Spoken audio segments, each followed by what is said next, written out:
Welcome to the Brunswick Beat, Brunswick County's only television news show brought to you by the Brunswick Beacon. I'm Rachel Johnson. And I'm Stacy Manning.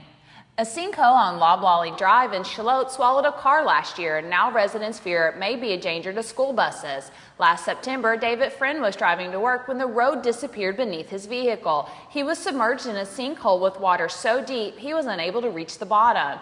He was forced to climb to the roof of his car and onto the hood. Now, a year later, the road is still not repaired. Loblolly Drive is privately owned, and residents and Brunswick County Schools transportation officials are trying to get the road fixed. And speaking of buses, this week the Brunswick Beacon began a multi-part series on the bus business called Staggered Starts in Brunswick County Schools. We sat down with Superintendent Edward Pruden to get his take on the new school schedule. Well, when we began to learn about the proposed cuts in state funding, we tried to imagine ways to save money and keep our teachers and other staff employed. And one way that 85 other school divisions in North Carolina save money is to have staggered openings and closings of schools. Brunswick County had a first-class transportation system with all of our schools opening at the same time each day. And we were paying extra money for that privilege, if you will. The state of North Carolina has a formula by which they reimburse local school divisions for their transportation expenses. And they reward efficiency and they punish inefficiency. And we had an inefficient system. While we were at the business of changing the morning and afternoon schedule, we also wanted to align our school day times with the research on teenage sleep patterns. And many school divisions across the United States are looking at the research and finding that teenagers, by their natural circadian sleep rhythms, are awake later at night and sleep later in the morning than young children. And so a number of school divisions, including one in which I've worked previously, bring the elementary children to school first. We also caught up with Bobby Taylor, who oversees the transportation department, for a behind-the-scenes look at school transportation.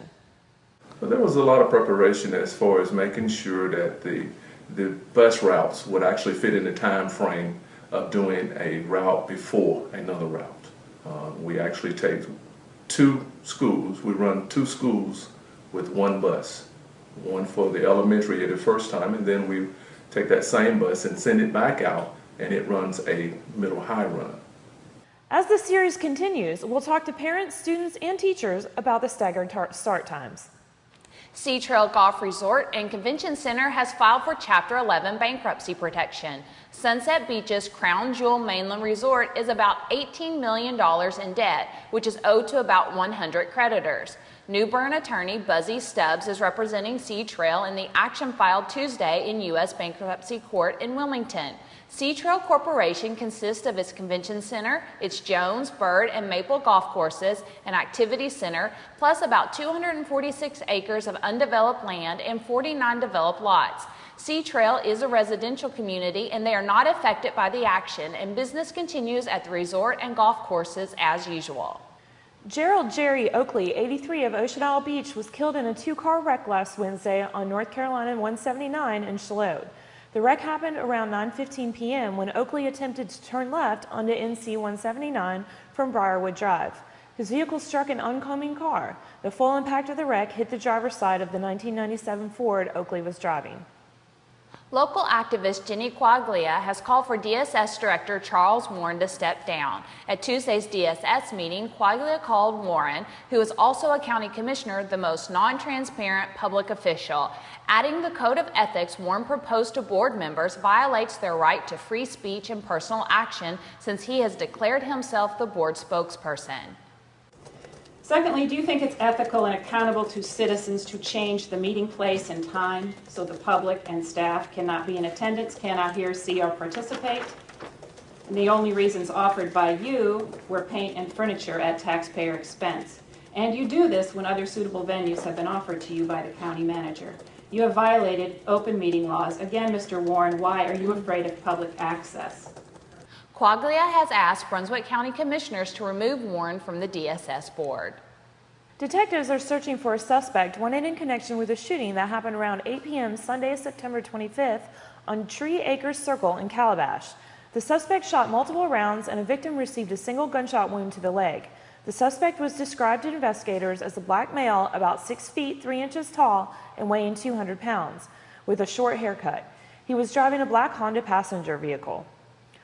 Also tonight, police are searching for a suspect involved in an assault on a woman in Calabash.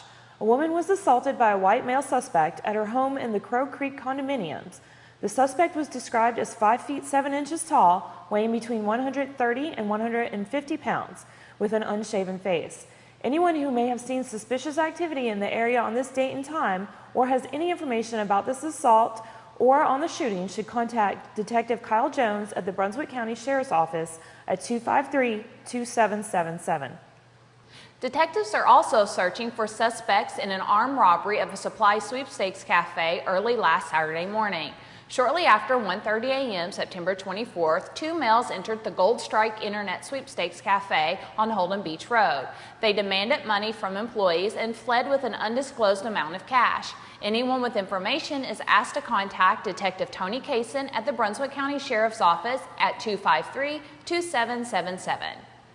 Hi, I'm Stacy Manning, Managing Editor of the Brunswick Beacon. Did you get engaged recently or married? Have you celebrated a milestone anniversary or did you have a baby? How about letting us share the news with our readers? You can email your social news to me at editor@brunswickbeacon.com or you can log on to our website at www.brunswickbeacon.com. Look for the Submit News icon near the top right-hand corner of the page. Deadlines are noon each Friday.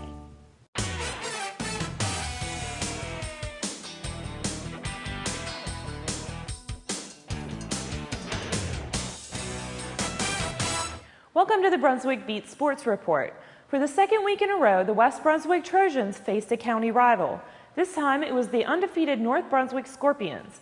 The Trojans, led by quarterback Taylor Buffkin, handed North its first loss, 41-28. Buffkin was named the North Carolina Farm Bureau Trojan Player of the Week. The Trojans will host East Bladen on Friday night during their homecoming. The South Brunswick Cougars celebrated homecoming by easily defeating West Bladen 48-21 last Friday in a conference football game. South is 2-0 in the conference and 5-1 overall. In West Brunswick volleyball action, the Lady Trojans' undefeated streak in conference play came to an end. South Brunswick beat West in 3 straight sets. South began the first set by dominating West and jumping to an early 5-0 lead. In non-conference play, West beat previously undefeated North Myrtle Beach. The win avenged a loss earlier in the season.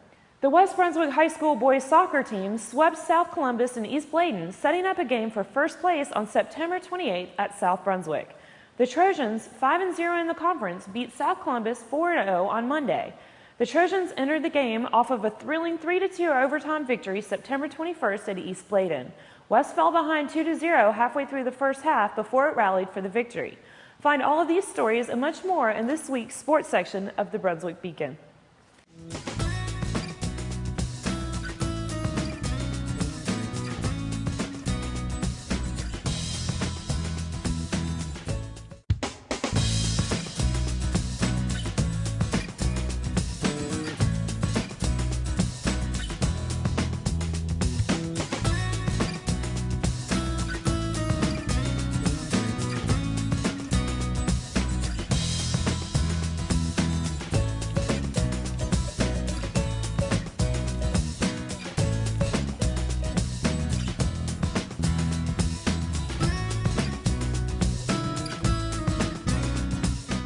Hi, I'm Stacy Manning, Managing Editor of the Brunswick Beacon.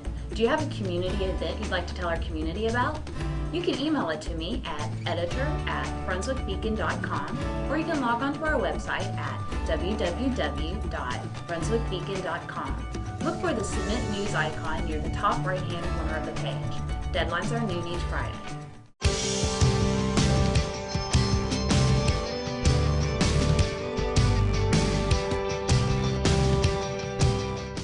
Hi, I'm Laura Lewis. I'm out here at Brunswick County Animal Shelter today with Miss Martha. She is a 7-year-old yellow lab. She is a stray who was found in Charlotte. She's been here since September 1st, and she's looking for a brand new good home. She is described here as sweet. She likes to eat cookies. She's good on a leash, and she loves to go outside. She's had her shots, and she's good to go. So come on out and meet Martha and all the other dogs and cats available for adoption out here at the shelter on Green Swamp Road. It's open to the public from 10 to 4, Mondays through Fridays. A fisherman with ties to Brunswick County has been bestowed a national award for rescuing a swimmer from the Atlantic Ocean last year in North Myrtle Beach. C.P. Parker, a superintendent for Blue Sky Building of Charlotte, was recently notified he is among 25 recipients of a Carnegie Hero Medal. The rescue took place in August of 2010. 59-year-old Rick Bennett of Charlotte was swept out to sea in the Cherry Grove Inlet when Parker saved him. Vendors and music will once again collide when the 5th annual Sunset at Sunset Festival takes place this Saturday, October 1st in Sunset Beach. Highlights include more than 100 vendors, crafters, food booths, and nonprofit groups. 3 bands are slated to perform. Festivities begin at 10 a.m. and continue until 5 p.m. The 2nd annual 5K Fun Run starts at 8 a.m. on Saturday. Also on Saturday, the Dirty South Reunion Wrestling Show is coming to the Civitan Volunteer Fire Department. Wrestlers set to take the mat include Southern Comfort, Jay Biggs, Evan Lee Devine, Bullet, and many more. Tickets are $5 at the door with all proceeds going to the fire department. Doors open at 6:30 p.m. with bell time set for 7:30 p.m. ATMC TV and the Brunswick County Board of Education have teamed up to bring monthly board meetings to viewers on ATMC TV Channel 3. The first meeting aired on Tuesday, September 20th, and board meetings will continue to be aired 8 to 9 p.m. every Tuesday and Friday night. A new meeting will be available for viewing the second Tuesday of each month. For a current schedule of ATMC TV programming, visit www.atmctv.com and click on the What Time icon.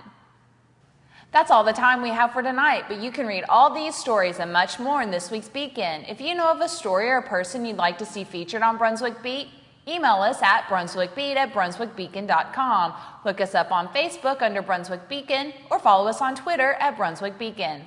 Thank you for joining us, and don't forget to tune in next week for a brand new edition of Brunswick Beat, Brunswick County's only television news show. Also in this week's Beacon is The New Real Women. This issue is dedicated to featuring women who were born and raised in Brunswick County. You definitely don't want to miss it, as these true women of Brunswick County share some of their secret spots and family recipes. Tonight's Beacon shines on images from the Coastal Carolina Camera Club's photo contest.